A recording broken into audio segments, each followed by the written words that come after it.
The process relating to the October 12 election of the President of the Republic was completed yesterday, October 27, 2025, with the proclamation of the results by the Constitutional Council, the only body authorized to do so.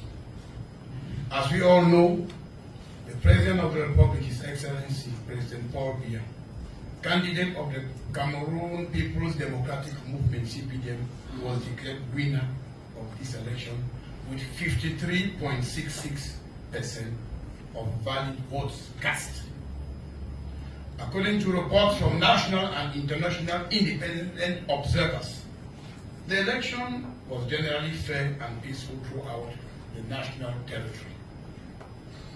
While voters calmly awaited the publication of the official results, candidate Issa Chuma declared himself winner on October 14, 2025, in violation of the provisions of the Electoral Code. Following this irresponsible declaration, his supporters organized violent protests in several localities nationwide, which were quickly brought under control thanks to the professionalism of the administrative authorities and our security forces. This irresponsible candidate, driven by the desire to push through the plot to disrupt public order, issued repeated calls on social media inciting civil unrest, urging Cameroonians to take to the streets to defend his so-called victory.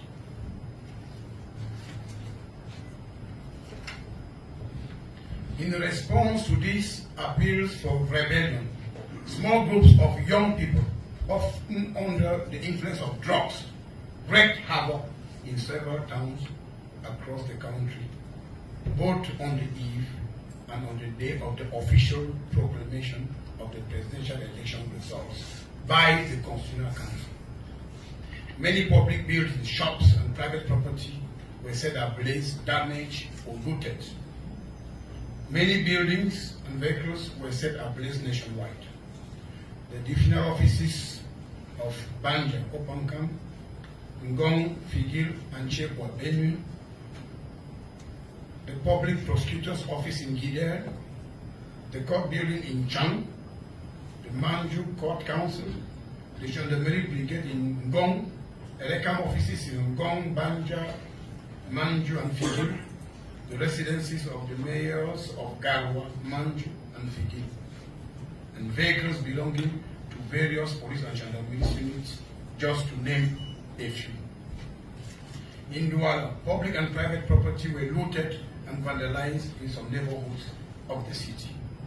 Feeding stations, shops, and stores, and so on, just to name a few. It should be noted that during these attacks, some of the criminals lost their lives. Several members of the security forces were also seriously injured during clashes with demonstrators. Investigations to shed light on these unfortunate incidents are ongoing.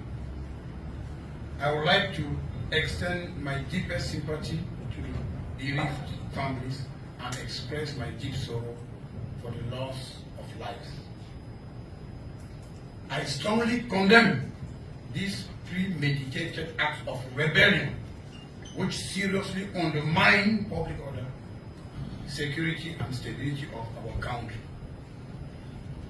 It is clearly evident that by proclaiming himself winner of the October 12 presidential election in violation of the code, for repeated calls for rebellion, for inciting his sympathizers to defy state authority, for organizing illegal protests marked by loss of human lives and destruction of public and private property, candidate Issa Chuma shall be held accountable before the competent courts and authorities. Once more, I call on everyone to be responsible, conscious, and patriotic. No violation of public order shall be tolerated. Those arrested within the ongoing operations of maintaining peace and order shall be brought before the competent courts. Media outlets promoting rebellion shall equally be held accountable for their actions before competent courts. I want to emphasize that the state will take necessary measures to maintain order, peace, and tranquility nationwide.